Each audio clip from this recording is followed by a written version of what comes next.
Hello and welcome to simplified statistics by Cheshta. और आज की क्लास में हम डिस्कस करने वाले हैं रिलेशंस।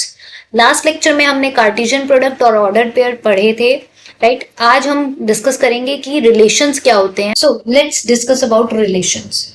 रिलेशंस क्या होते हैं? आप देखो, फैमिली में भी आपके कई रिलेशंस होते हैं ना। डॉटर का रिलेशन हो सकता है, सन का रिलेशन हो सकता है, ब्रदर या सिस्टर का रिलेशन हो सकता है, ठीक है। तो कई सारे रिलेशंस हो सकते हैं। एक पर्सन जो है वो किसी के लिए ब्रदर होगा, किसी के लिए डॉटर हो सकती है, किसी का सन हो सकता है, किसी की सिस्टर हो सकती है, राइट। तो इस तरीके से कई सारे रिलेशंस होते हैं। ऐसे ही मैथ्स में भी कुछ रिलेशंस होते हैं। सिंपल सा एग्जांपल लेते हैं। अब सपोज मैंने एक सेट लिया और उसमें नंबर्स लिए 1, 4, 9, 16 और एक बी सेट लिया, उसमें नंबर्स लिए 1, 2, 3, 4, ठीक है। और मैंने यहाँ पे दो सेट को इस फॉर्म में लिख लिया, ठीक है। यहाँ पे मैंने 1, 4, 9, 16 नंबर्स दे दिए, यहाँ पे 1, 2, 3, 4 नंबर्स दे दिए। अब मुझे ये फाइंड करना है कि ए और बी जो है वो आपस में कैसे रिलेटेड हैं। तो देखो यहाँ पे अगर मैं एक रिलेशन बना दूं कि ए इज स्क्वायर ऑफ, मैंने ये रिलेशन इनको दिया कि मुझे ए के ऐसे एलिमेंट्स लेने हैं जो कि स्क्वायर हैं बी के किसी एलिमेंट का।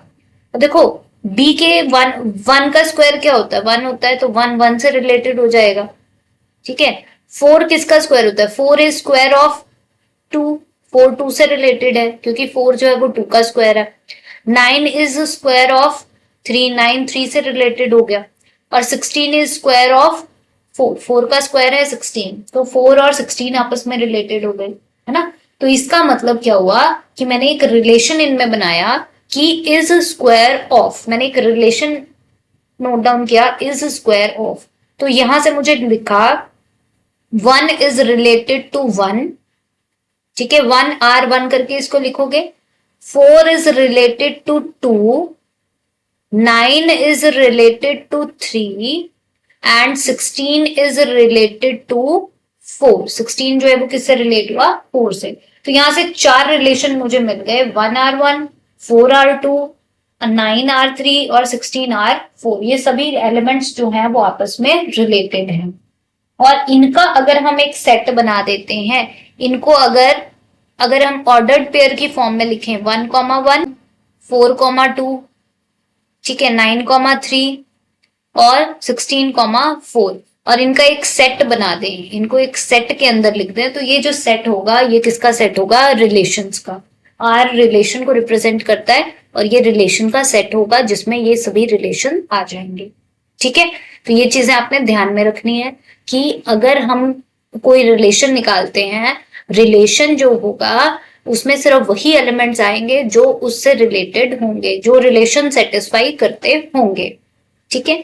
और ये ऑर्डर्ड पेयर कहां से आएंगे? ये कार्टेशियन प्रोडक्ट का हिस्सा होगा। ये जो रिलेशन होगा, this is a subset of Cartesian product A cross B. Cartesian product हमने लास्ट वीडियो में स्टडी किया था कि कैसे निकालते हैं, उसी का सबसेट होता है रिलेशन। ए क्रॉस बी में नंबर ऑफ एलिमेंट्स होंगे, उनमें से हमें सिर्फ वही सिलेक्ट करने हैं जो उस रिलेशन को सेटिस्फाई करते होंगे। तो इस वजह से ये जो आर होता है, this is a subset of A cross B. A cross B का सबसेट होता है, ठीक है। तो ये चीजें ध्यान में रखनी है आपने। अब देखो यहाँ पे यही चीज लिखी हुई है कि रिलेशन है, दो एलिमेंट्स के बीच में कैसे कनेक्शन है, क्या कनेक्शन है, क्या रिलेशन है, वो कैसे आपस में रिलेटेड है, यही बताएगा, ठीक है। अभी जो एग्जाम्पल लिया वो यहाँ पे सारा दिया हुआ। और इसको लिखने का तरीका क्या होता है? आर को अगर आप मैथमेटिकली सिंबॉलिकली लिखो तो कैसे लिखते हो? एक्स कॉमा वाई, और कौन से एलिमेंट्स आएंगे? एक्स जो है वो ए से बिलोंग करता होगा, वाई जो है वो बी से बिलोंग करता होगा, और x is related to y in some और द अदर वे, ठीक है। एक्स वाई से किसी तरीके से रिलेटेड होगा। जो भी रिलेशन हमें दिया जा रहा है वो वाला सेटिस्फाई हो रहा होगा, तभी हम वो एलिमेंट लेंगे, अदरवाइज नहीं उठाएंगे, राइट। नेक्स्ट कि रिलेशन जो है, यहाँ पे यही चीज है कि रिलेशन जो है वो सबसेट होगा किसका? ए क्रॉस बी का। ए क्रॉस बी में कई सारे एलिमेंट्स आएंगे, है ना। ए क्रॉस बी आपका कई सारा निकलेगा। और निकलता कैसे, ये हमने लास्ट वीडियो में डिस्कस किया था। ए क्रॉस बी का कार्टेशियन प्रोडक्ट निकालते कैसे हैं, और उसी का एक सबसेट होता है क्या? रिलेशन, उसी का एक पार्ट होता है, right. Next is number of relations कितने निकलते हैं। अगर आपके 2 सेट हैं तो आप उसमें से कितने नंबर ऑफ रिलेशंस निकाल सकते हो। अब देखो नंबर ऑफ एलिमेंट्स के लिए मैं एक छोटा सा एग्जांपल देती हूँ आपको। एक सेट में मुझे दिया हुआ है 1 4 5, ए सेट मुझे दिया हुआ है 1 4 5 का, और बी सेट मुझे दिया हुआ है 2 और 3 का। नंबर ऑफ रिलेशंस अगर मुझे निकालने हैं, नंबर ऑफ रिलेशंस निकालने के लिए मुझे क्या करना होगा, 2 raise to power number of elements in A multiply number of elements in B. आप इन दोनों को मल्टीप्लाई कर दोगे। ए में कितने एलिमेंट्स हैं, 3 एलिमेंट्स हैं। बी में कितने एलिमेंट्स हैं, 2 एलिमेंट्स हैं। तो 2 रेज टू पावर 3 क्रॉस 2 कर दो, 3 इंटू 2 हो गया 6, तो 2 रेज टू पावर 6 एलिमेंट्स हो जाएंगे कितने, 64। तो नंबर ऑफ रिलेशंस इसके कितने निकल के आएंगे, 64 रिलेशंस हो सकते हैं इस सेट में। ठीक है, एम और एन यहाँ पे दिया हुआ है, तो एम क्या है, number of elements in A, और number of elements in B जो है वो एन से डिनोट किया जाता है। ठीक है, तो 2 raise to power M N अगर आप कर दोगे, that is the total number of relations in that set, right.